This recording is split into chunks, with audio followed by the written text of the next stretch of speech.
असफलता एक चुनौती है, इसे स्वीकार करो। कहाँ कमी रह गई देखो और सुधार करो। इस जग में कुछ किए बिना जय जयकार नहीं होती। कोशिश करने वालों की कभी हार नहीं होती। तो दोस्तों आइए हम टेक योर गोल चैनल पर अपना संख्या पद्धति का पार्ट नंबर 5 बढ़ाते हैं। वीडियो में आप बने रहेंगे।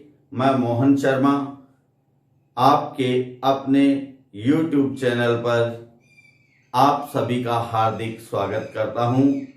तो दोस्तों संख्या पद्धति का पार्ट नंबर 5 यथासंभव ये अंतिम पार्ट है, तो ध्यान दीजिएगा। अब इसमें जो हम क्वेश्चन करने जाएंगे वो बार वाली संख्याएं होंगी। कौन सी संख्या?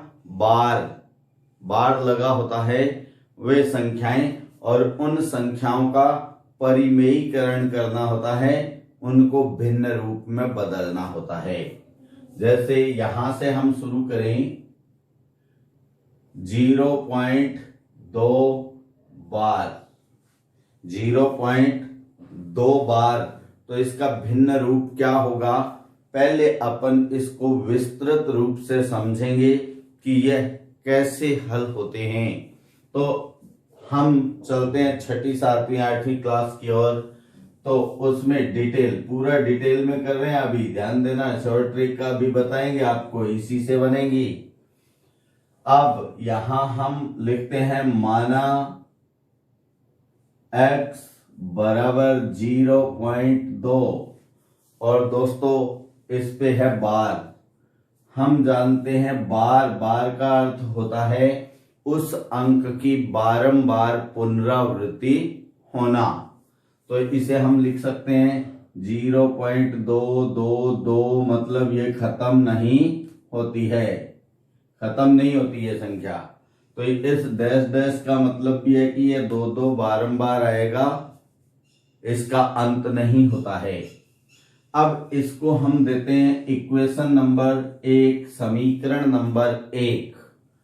अब यहां दोनों पक्ष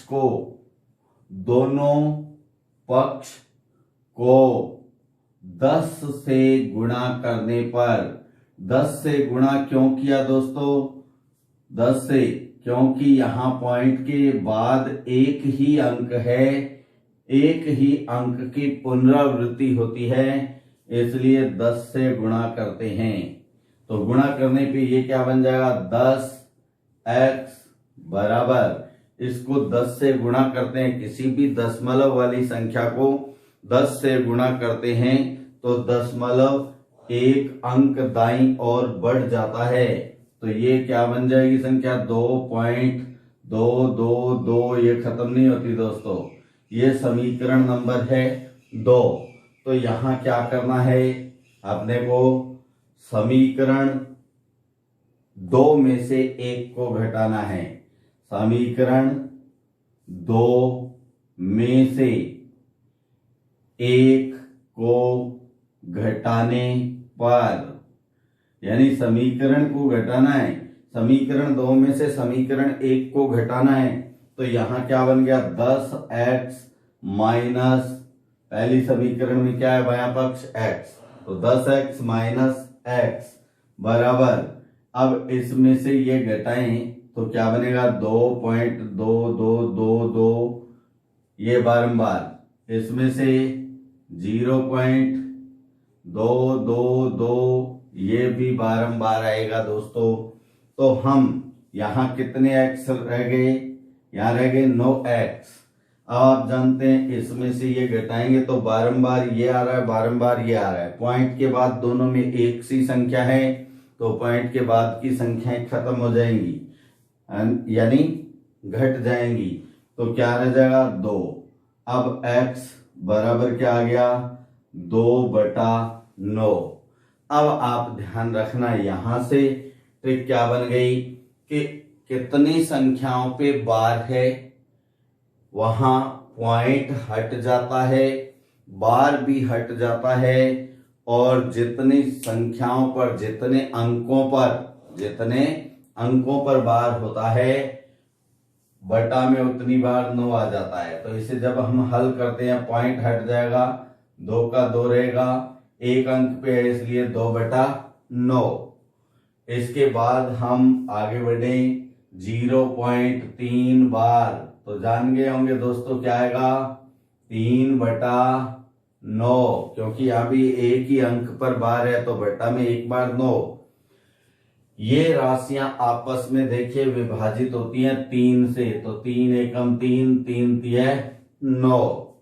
ठीक है दोस्तों, अब आगे बढ़ते हैं, हम क्वेश्चन अलग करते हैं। इस प्रकार के प्रश्न तो हो जाएंगे। क्वेश्चन नंबर 3, 0.2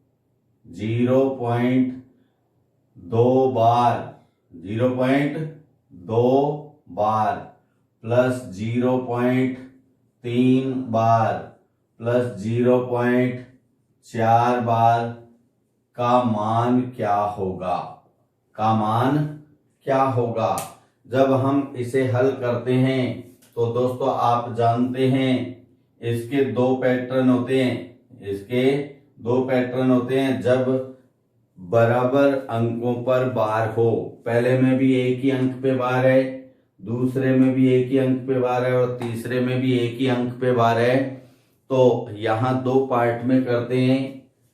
चाहे ऐसा कर लें चाहे इधर वाला कर लें। हम क्या जानते हैं, चाहे पहले कन्वर्ट करें तो 2/9 प्लस 3/9 प्लस 4/9, तो अब कितना हो गया? ये यहां एलसीएम आता है दोस्तों 9। ठीक है, 9 का भाग 1 बार जाता है तो 2 एकम 2, ये भी 1 बार भाग जाता है 3 एकम 3, फिर 9 का 1 बार भाग जाता है 4 एकम 4, कितना 2 और 3 5 और 4 9/9, तो क्या आ गया 1। तो आप यहां ध्यान रखना, जब बार वाली संख्याएं हो, एक ही अंक पे बार हो लेकिन पॉइंट से शुरू होती है वो दोस्तों, तो योगफल 9 होने पर वैल्यू बन जाती है 1। यहां हम करते तो इनको सीधा ही जोड़ सकते हो, क्योंकि पॉइंट के बाद एक अंक है और उस पे बार लगा है, तो 2 + 3 5, 5 और 4 9, डायरेक्ट ऐसा लिख सकते हो। अब इसको बदलें तो 0 हट जाएगा, पॉइंट हट जाएगा, 9/9 बराबर 1। ठीक है दोस्तों, अब ये तो है एक एक अंक वाले। यदि ऐसा ही बार 2 अंकों पे हो, हम यहां करते हैं क्वेश्चन नंबर 4। यहां हम करते हैं 0.12 दोनों पर बार। तो यहां क्या करते हैं, देखिए इसे समझ सकते हैं आप, पॉइंट इसमें भी हटेगा लेकिन कितने अंक हैं जिन पे बार है, जितने अंकों पे बार होता है बटा में उतनी बार 9 आ जाता है।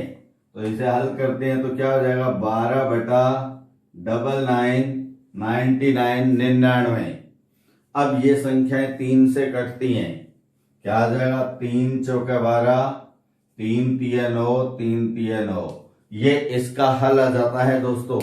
ठीक है, क्वेश्चन नंबर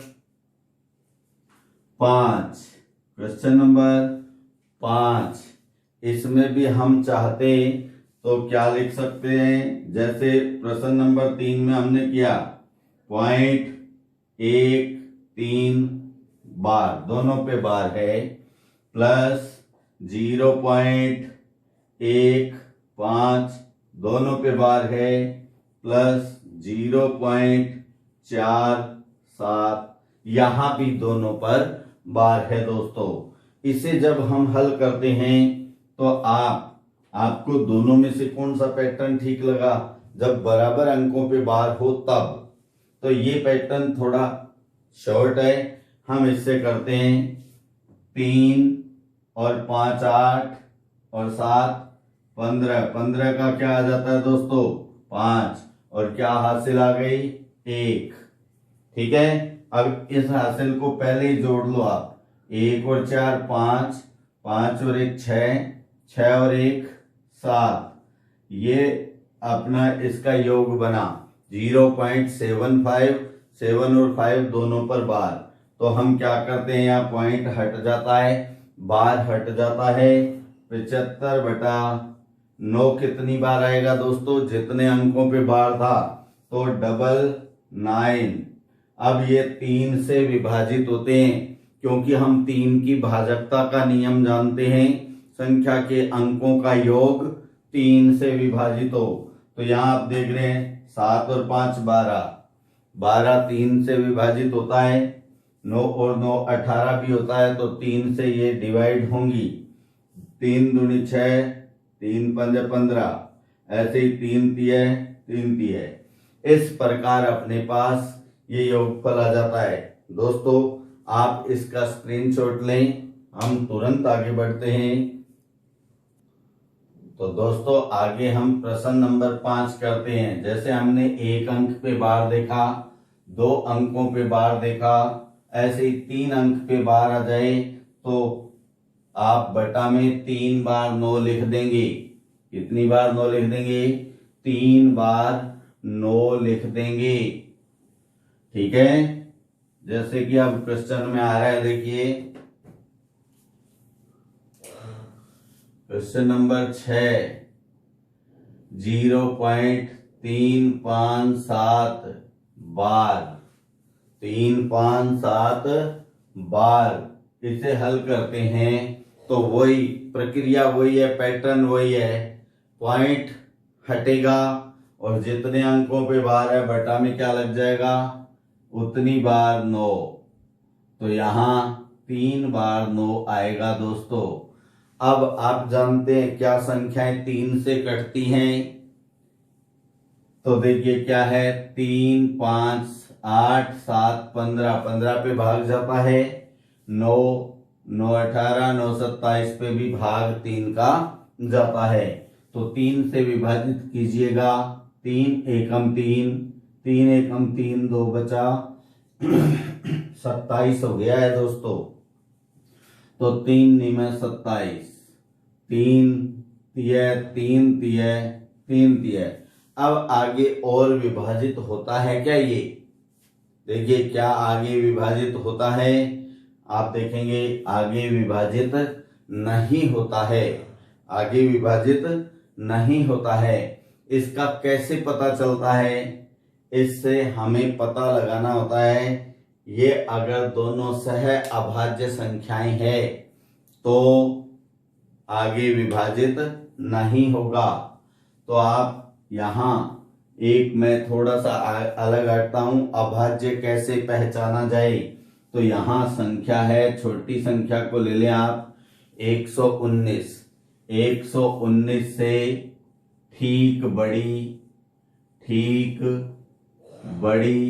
वर्ग कौन सी होती है, 121।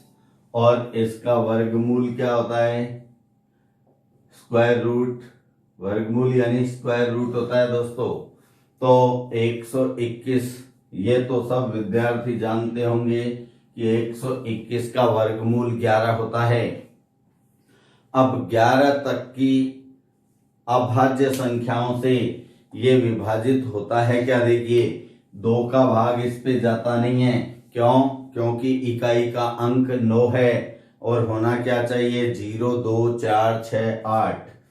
अब 3 का भाग, 3 में इनका योग जो होगा अंकों का वो 3 से विभाजित होना चाहिए। 1 और 1 2 और 9 11, 11 3 से विभाजित नहीं होता है। फिर 3 के बाद अभाज्य संख्याएं, देखिए ये अभाज्य संख्याएं हैं 2 3 5 7 11, 11 तक की ये हैं। तो 5 से विभाजित नहीं होता है, क्योंकि 5 से विभाजित वे संख्याएं होती हैं जिनका इकाई अंक 0 या 5 हो।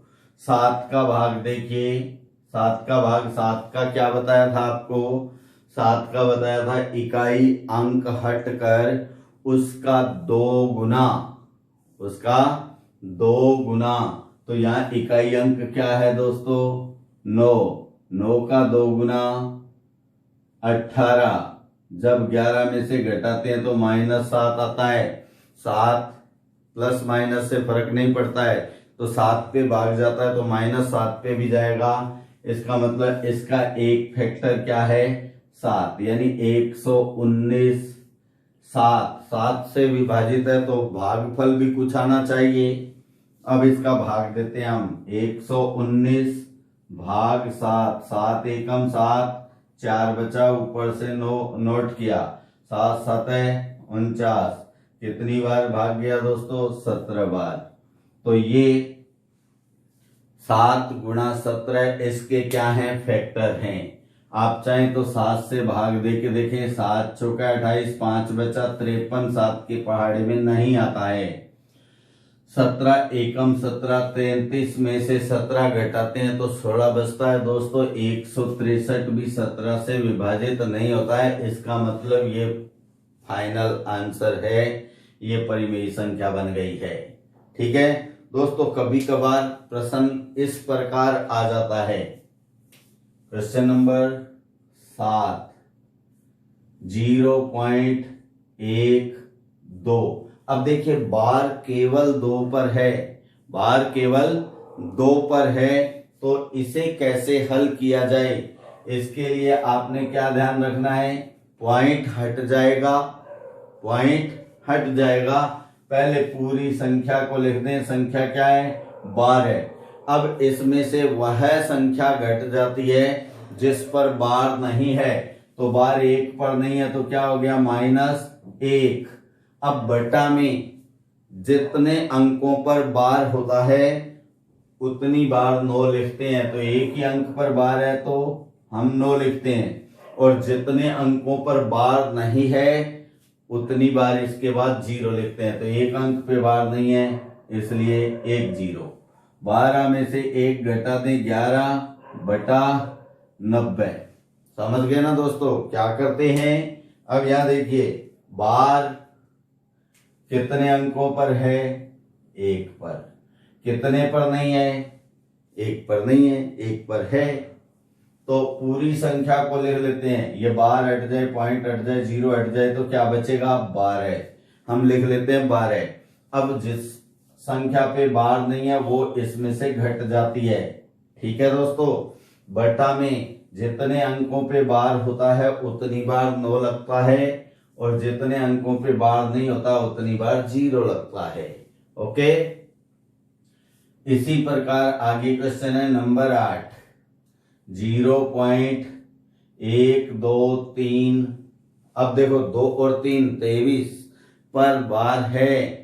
अब इसे हम हल करें तो पॉइंट हटाना है, 0 हटा देनी है, बार को भूल जाना है। तो क्या गया 1 2 3। अब माइनस क्या करना है, जितने पे बार नहीं है, जिस संख्या पे बार नहीं है वो इसमें से माइनस होती है। तो बार किस पे नहीं है 1 पर, तो -1।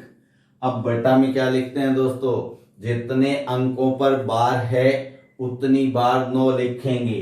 तो आप देख रहे हैं 2 अंकों पे बार है तो 2 बार 9 लिखते हैं, और जितने अंकों पे बार नहीं है उतनी बार 0 लगा देते हैं। अब अपने पास बन गया 122/990। तो आप जानते हैं ये कितने से कटेगी संख्याएं, ये कटेगी 2 से। 2 से विभाजित कर दें, 2 6 12, 2 एकम 2। इस पे आप भाग दे के देख लेना, चाहे सीधा भाग दे सकते हैं। 2 चौके 8, तो क्या बच गया 1। 1 और 9 19। 19 पे 2 का भाग, 2 में 18, 1 बचा, फिर 10 बन गया, 2 5 10। इस प्रकार ये इसका फाइनल उत्तर आ जाता है। अब यहां इसके बाद प्रश्न है नंबर 9। प्रश्न नंबर 9, अगर यहां आ गया 0.1357, बार आ गया 3 पे, 3 अंकों पे बार आ गया, तो क्या करेंगे, वही पॉइंट हटा देना है, 0 भूल जानी है, बार को हटा देंगे। तो क्या बचेगा 1 3 5 7 माइनस क्या करें दोस्तों, जितने पे बार नहीं है तो 1 पे नहीं है बार, 1 माइनस कर दो। अब 9 कितनी बार लिखें, जितने अंकों पर बार है, तो 3 अंकों पे बार है, 3 बार 9 लिखेंगे और उतनी बार 0 लिखेंगे जितने अंकों पे बार नहीं है। तो क्या लगा दें हम, ये 0। अब क्या बन गई संख्या, 1 घटाएंगे तो 1356 बटा 9990। अब ये कितने से कटती है राशियां, देखिए आप इनको जोड़ें, 6 5 11 3 14 और 1 15, 15 3 से विभाजित है, ये 9 9 9 27 भी 3 से विभाजित है। एक बात और ध्यान दें दोस्तों, यहां लास्ट में देखिए विषम अंक नहीं है, इसका मतलब ये 2 से भी विभाजित है, तो हम इनको 3 और 2, 3 और 2 का एलसीएम क्या होता है 6 से विभाजित कर देते हैं दोस्तों। देखिए 1356 को कितने से, 6 से, 6 दूनी 12, 1 बचा नोट किया 5, 6 दूनी 12 नोट किया 6, अब 6 छिके 36, 6 छिके 36 पूरा गया ना भाग, क्या गया 226, 6 से डिवाइड करने पर 226। अब इसको 6 से विभाजित करें तो ध्यान दें, ये है 9990। 6 से 6 एकम 6, 3 बचा 9 नोट किया, 6 छिके 36, क्या बचा दोस्तों 3 नोट किया 9, फिर 6 छिके 36, वही 3 बचा नोट किया 0, 6 पंजे 30। अब क्या आ गया अपने पास 1665। ये आगे और विभाजित नहीं होता है, तो ये फाइनल आंसर आ जाता है दोस्तों। अब कभी कभी ना विद्यार्थी जैसे ये एक्सरसाइज करवाते हैं, ऐसे क्वेश्चन करवाते हैं, तो विद्यार्थी ऐसा प्रश्न कर देता है, फिर आप इसका बताओ। देखिए क्या कहता है 0.123, तो बार ऐसा नहीं आता है, ये पॉसिबल नहीं होता है, ठीक है ना। ये पॉसिबल क्यों नहीं होता है, क्योंकि जब भी बार आएगा अंतिम अंक सहित आएगा। 2 और 3 पे बार हो सकता है, अकेले 3 पे बार हो सकता है, तीनों पे बार हो सकता है। ऐसा नहीं है कि अंतिम अंक पे बार नहीं और मध्य अंक में या पहले अंक पर बार हो, ये पॉसिबल नहीं होता है दोस्तों, ये कोई संख्या नहीं होती है। आप इसका स्क्रीनशॉट लीजिए और हम शून्य ज्ञात करेंगे। हाँ दोस्तों, अब हम ज्ञात करेंगे कि संख्याओं में जब संख्याएं योग की हों, गुणा की हों, तो उनमें अंत में योगफल या गुणनफल जो प्राप्त होगा उसके अंत में कितने शून्य होंगे, कुल 0 कितने होंगे। ठीक है दोस्तों। अब यहां क्वेश्चन नंबर 1, पहले हेडिंग लिखते हैं, क्या ज्ञात करना है, दाईं और कुल कितने शून्य होंगे, कुल कितने शून्य होंगे। ठीक है, ये अपने से पूछेगा और हमें ये ज्ञात करना है, तो ये हमारा हेडिंग हो गया। ओके, अब यहां आपको ये पता होना चाहिए कि शून्य कितने होंगे, शून्य कब आता है, शून्य कब आता है। जैसे मैं एक छोटा सा उदाहरण आपको दूं कि 1 + 2 + 3 + 4 + 10 में अंत में कितने शून्य आएंगे, कि अंत में कितने शून्य आएंगे। ठीक है, कितने शून्य होंगे या आएंगे, ये अपने से पूछ लिया। तो ये क्या है, लगातार संख्याएं हैं दोस्तों, और लगातार यानी क्रमागत। क्रमागत संख्याओं का योगफल ज्ञात करने का फॉर्मूला क्या रहता है, ये रहता है n into n plus 1/2। n क्या है, टोटल नंबर। टोटल कितनी संख्याएं हैं, 10। तो 10 इंटू 10 प्लस 1 11/2। 2 से ये डिवाइड होगा 5, तो कितना योग आया, 55। तो इसके अंत में कितने शून्य हैं दोस्तों, कोई नहीं। क्या, कोई नहीं। कई विद्यार्थी यहाँ जल्दबाजी में कह देते हैं 10 वाली 0 तो आएगी आएगी, तो ऐसा नहीं होता है, क्योंकि ये क्या है, योगफल है दोस्तों। अगर यहां ऐसा होता 1 गुणा 2 गुणा 3 गुणा 4 गुणा 10, इसमें 0 कितनी होंगी, 0 कितनी होंगी, तो आपको मैं पहले स्पष्ट कर देता हूं कि 0 की उत्पत्ति कब होती है, 0 की निर्भरता किस पर है, 0 की निर्भरता, 0 की जो निर्भरता होती है वो 2 व 5 पर होती है दोस्तों।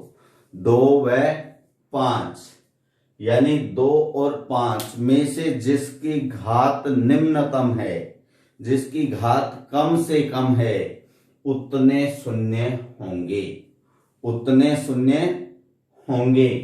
तो यहां आप देख सकते हैं 1 से 10 तक हम जब बढ़ते हैं तो 2 ये एक बार, फिर यहां बीच में 5 भी आएगा दोस्तों, 5। अब ये जो 10 है इसके फैक्टर करते हैं तो क्या फैक्टर होते हैं, 2 गुणा 5, तो 2 एक ये है, एक ये है, 2 की पावर 2 और 5 की पावर 2 है। तो निम्नतम पावर कौन सी है, चाहे 2 पे हो चाहे 5 पे हो, छोटी पावर, छोटा घातांक 2 समान है, तो शून्य कितने होंगे, 0 2। समझ गए ना दोस्तों, 2 और 5 पर निर्भर करती है 0 की संख्या। जैसे यहां देखें 2 गुणा 5 क्या आया, 10, क्योंकि 2 की पावर भी कितनी है, 1, 5 की पावर भी कितनी है, 1, तो शून्य कितने आए, 1। अब यहां हम 2 की पावर 2 गुणा 5 की पावर 2 करें तो आप जानते हैं ये 4, ये 25, 25 चौका कितना होता है दोस्तों, 100। अब यहां भी देखें पावर कितनी है, छोटी 2, तो शून्य भी 2। अगर ऐसा हो 2 की पावर 3 5 की पावर 4, 2 की पावर 3 5 की पावर 4, तो इनमें छोटी पावर देखी जाती है दोस्तों। छोटी पावर कितनी है, 3, तो शून्य कितने होंगे, 3, शून्य 3। अब कैसे, आप जानते हैं 2 की पावर 3 यानी 2 गुणा 2 गुणा 2, 2 का क्यूब क्या होता है, 8, और 5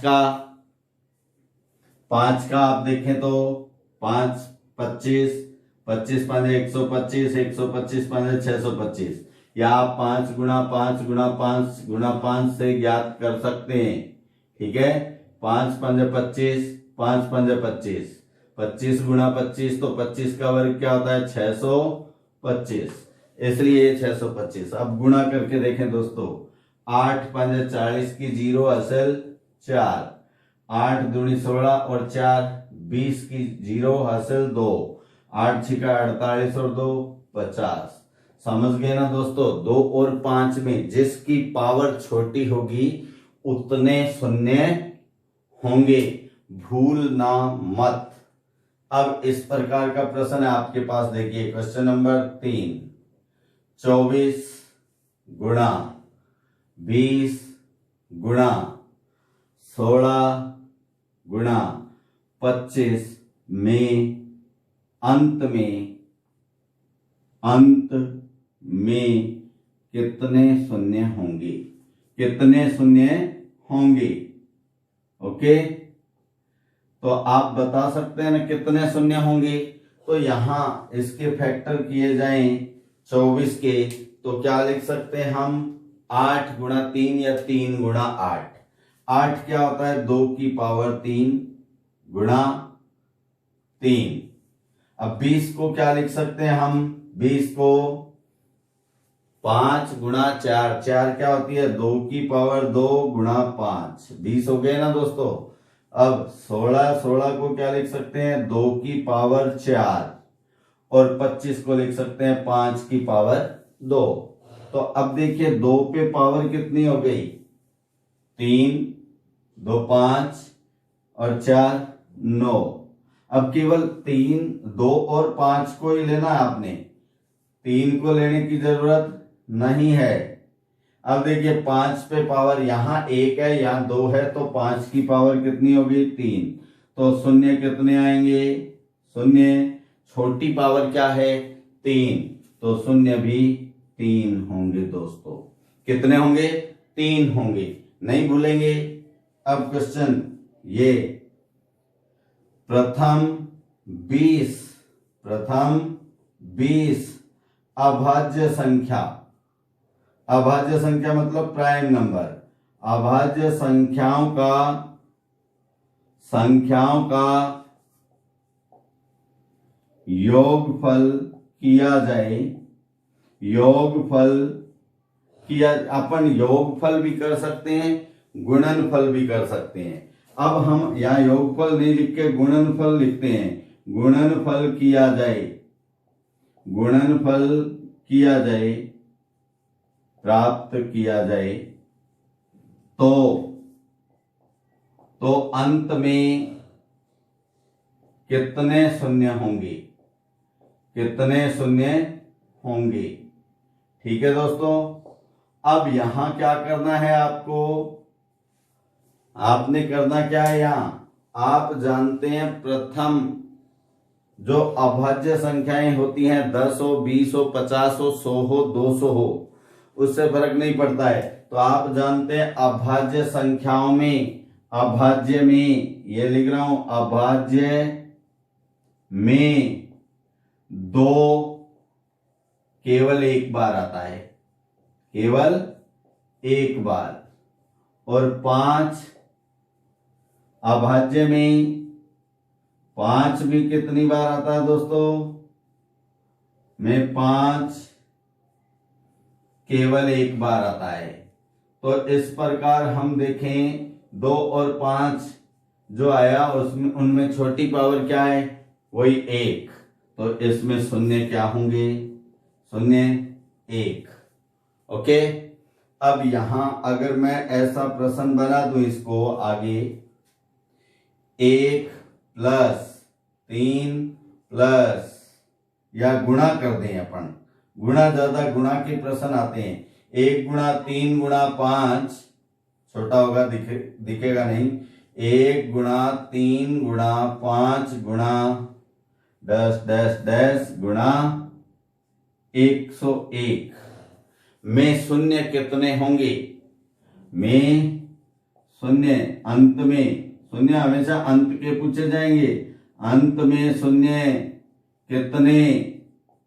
तो यहां आप जानते हैं ये सब विषम संख्याएं हैं और जब तक 5 के साथ 2 नहीं आएगा तब तक 0 की उत्पत्ति नहीं होगी और 10 इसमें आ नहीं सकता क्योंकि ये 101 है दोस्तों। ठीक है, तो इसमें शून्य क्या होंगे, कोई नहीं, कोई भी शून्य नहीं होगा, कोई भी शून्य नहीं होगा। ठीक है दोस्तों, आज आपको जो प्रश्न मिलने जा रहा है वो प्रश्न ये है दोस्तों, आप नोट करना, आपने इसका आंसर कमेंट बॉक्स में देना है, सबसे जल्दी देना है। तो क्वेश्चन है 10 गुणा 20 गुणा 30 गुणा फिर गुणा डैश डैश डैश डैश गुणा 100 के अंत में कितने शून्य होंगे, कितने शून्य होंगे, ये आप नोट कीजिएगा। ठीक है, और साथ में स्क्रीनशॉट लीजिएगा। हाँ भाई दोस्तों, अब आगे बढ़ते हैं अपन शून्य वाली ही प्रक्रिया में। अभी हमने कुछ प्रश्न किए, एक प्रश्न आपको दिया है तो उसका उत्तर आप कमेंट बॉक्स में जरूर दीजिएगा। आप देखें इसके बाद जो क्वेश्चन आता है आपके पास, ये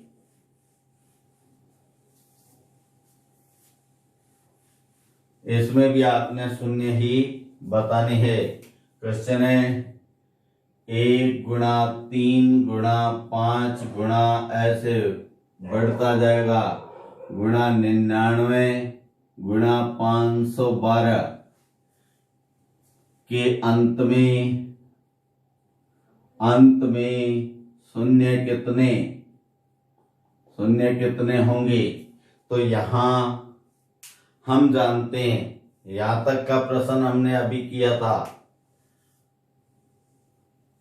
इनमें कोई भी शून्य नहीं आया क्योंकि यहां तक की संख्याओं में 5 तो आ रहा है क्योंकि ये विषम संख्याएं हैं, लेकिन 2 कहीं नहीं है, इसलिए उसमें आया था शून्य कोई नहीं। लेकिन यहाँ क्या आ गया है अपने पास 512।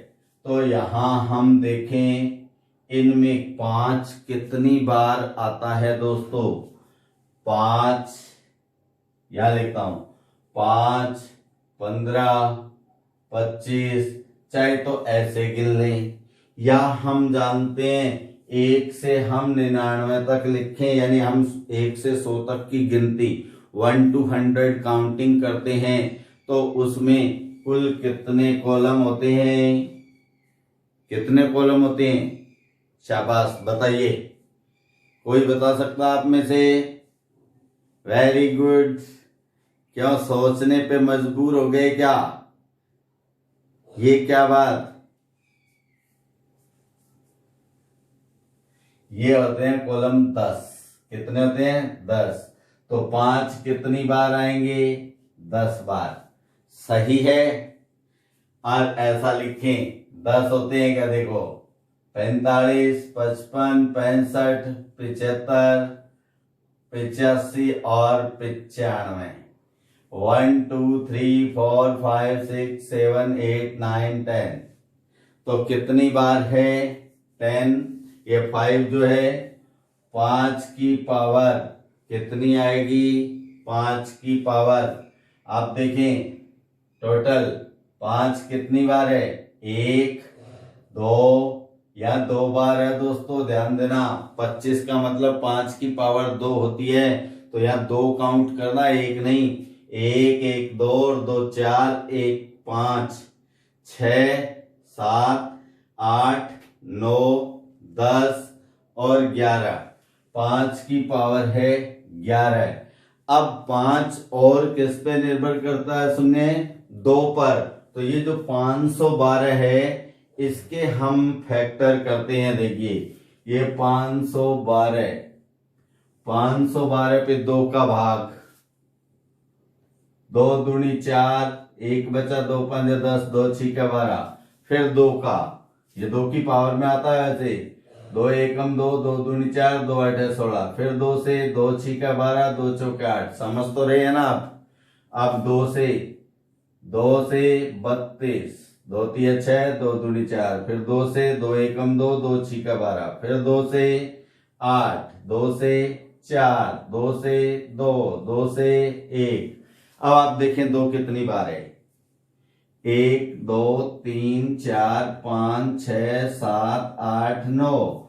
2 केवल 9 बार है तो 2 की पावर 9। और आपको क्या बताया था, 2 और 5 में से जो पावर छोटी होती है उतने शून्य आते हैं। तो इसमें शून्य कितने आ जाएंगे, 11 छोटा है या 9, 9 छोटा है तो 9 शून्य होंगे। कितने शून्य होंगे 9। आप यहां स्पष्ट देख सकते हैं 9 बार आया है, ये 11 बार आता है। अब प्रश्न इसके बाद ऐसा आ जाए तो क्वेश्चन 100 गुणा 100 में कितने जीरो होते हैं, तो आप स्पष्ट जानते हैं कितने जीरो, क्योंकि गुणा में है, एक एकम 1 होता है, जीरो कितने हैं 4 शून्य, कितने हैं 4 शून्य। लेकिन अगर ऐसा आ गया तो 100 प्लस 100, तो इसमें कितने होंगे? 100 और 100 200। शून्य कितने हुए? 2 शून्य। कितने शून्य? 2 शून्य। ठीक है, समझ गए ना? अब ये प्रश्न हो तो 10,000 1,000 प्लस 10 प्लस 1,000, जब आप इनको जोड़ते हैं तो ये 10 जो है 0 तो इकाई पे आ जाएगा, लेकिन ये 1 दहाई पे बना रहेगा। तो ऐसे में शून्य कितने होंगे दोस्तों? इसमें शून्य होगा कितना? 1 शून्य। समझ गए ना आप? अब इसी शून्य वाली बात को आगे लेके बढ़ते हैं। मैं आपसे ये कहूं कि यहां लिखा हुआ है फैक्टोरियल 8 में शून्य कितने होंगे? शून्य कितने होंगे आप बता सकते हैं ना? क्योंकि फैक्टोरियल 8 का मतलब क्या होता है? 8 को घटते क्रम में 1 तक लिखते हैं और सबका क्या कर देते हैं? गुणा कर देते हैं। तो आप देखें इनमें 5 कितनी बार आएगा? 5 कितनी बार आएगा आप बता सकते हैं? कितनी बार आएगा? शाबाश, बोले नहीं। 5 एक बार आएगा, आएगा ना? अब इसमें हम ऐसा लिखें 8 गुणा 7 गुणा 6 गुणा 5 गुणा 4 गुणा 3 गुणा 2। ओके, अब इसमें देखिए गुणा करें हम 8 सतह 56, ठीक है, 6 पंजे 30, 4 तिया 12 दूनी 24। ये आया तो 0 कितनी आ रही है? 0 आप देखते हैं कितनी आई? 1 शून्य 1। ठीक है, क्योंकि 5 एक ही बार आता है। समझ गए आप? इसे हल करके देख लेना आप। ओके, अब कई बार कभी कभी ऐसा प्रश्न भी पूछ लिया जाता है। क्वेश्चन है फैक्टोरियल 100 में शून्य कितने होंगे? कितने होंगे तो बता सकते हो क्या आप? ये क्वेश्चन नंबर 2 है जो आपने करना है। आसान है, आप ये मत सोच लेना हमें बहुत बड़ा प्रश्न दे दिया। बड़ा प्रश्न नहीं है, ये क्वेश्चन भी आपने करना है। अब आपको कुल मिलाकर कितने प्रश्न मिल गए? प्रश्न मिल गए आपको 2। कितने मिल गए? 2। ठीक है, अब यहां वैसे तो नंबर सिस्टम पूरा हो जाता है, लेकिन कभी कभी अभी जो कंपटीशन होते हैं एसएससी के, आप देखते हैं एसएससी में सीजीएल लेवल होता है, 10+2 लेवल होता है, उसमें इस प्रकार की कैलकुलेशन के प्रश्न आ जाते हैं।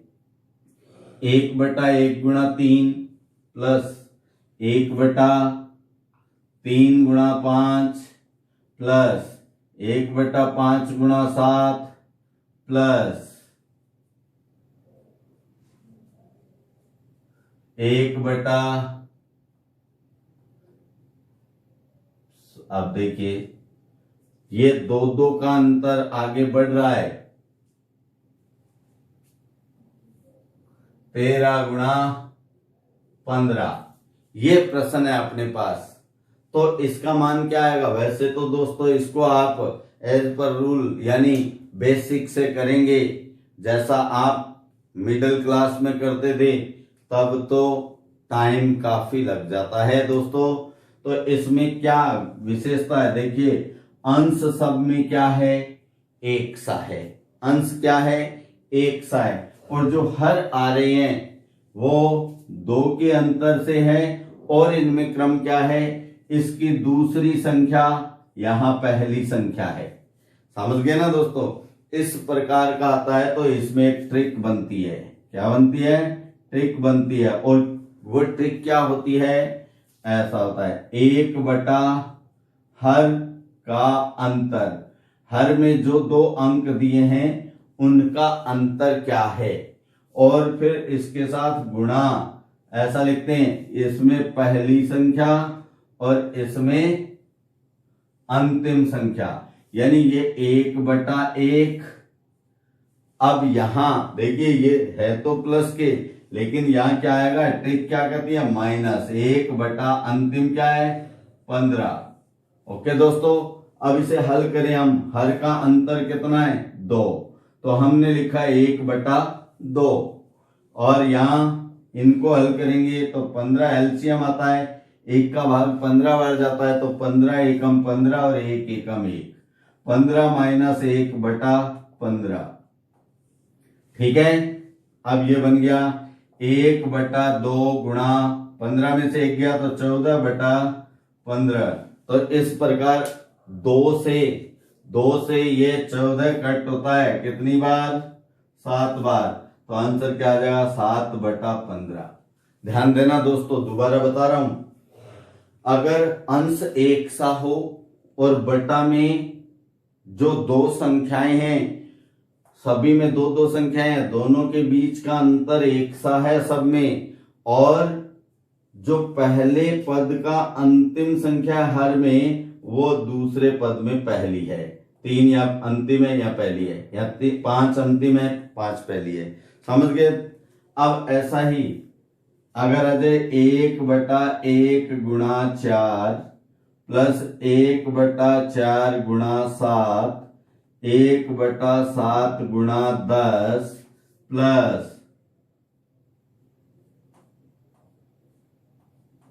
16 गुणा 19। अब देखो है वैसा ही, तो ट्रिक क्या कहती है? क्या कह रही है ट्रिक? कि हमें 1 के बटा में इनका अंतर लिखना है दोस्तों। 1 के बटा में इनका अंतर कितना है? 3। तो 1 के बटा में 3। समझ गए? अब पहला पद क्या है? 1। तो 1/1 माइनस करना क्या है? माइनस। और अंतिम क्या है दोस्तों? 19। तो 1/19। इसको हल करें, 1/3 गुणा 19 एकम 19 में से 1 गया तो 18/19। 3 से 18 डिवाइड होता है दोस्तों 6। तो अपना आंसर क्या आ गया? 6/19। भूलना मत, ये है अपना नंबर सिस्टम। आप स्क्रीनशॉट ले लेंगे। मैं मोहन शर्मा फिर आपसे अनुरोध करता हूं कि आप प्रत्येक वीडियो को अंत तक देखा करें। इनमें बहुत महत्वपूर्ण ट्रिक होती है, इन ट्रिक को अलग से लिखें और उन ट्रिक पे आधारित प्रश्नों को बार बार करेंगे तो वो ट्रिक आपको कंठस्थ हो जाती है, यानी आपके दिमाग में वो ट्रिक स्टोर कर जाती है, भंडार के रूप में बन जाती है। तो दोस्तों, अगर आपको क्लासें अच्छी लग रही है, क्लासेस बढ़िया लग रही है, तो आप चैनल को सब्सक्राइब कीजिए, बेल आइकन को दबाइए ताकि अगला नोटिफिकेशन, अगला वीडियो सबसे पहले हो आपके मोबाइल स्क्रीन पर। जल्द मिलेंगे अगले वीडियो में, तब तक के लिए नमस्कार।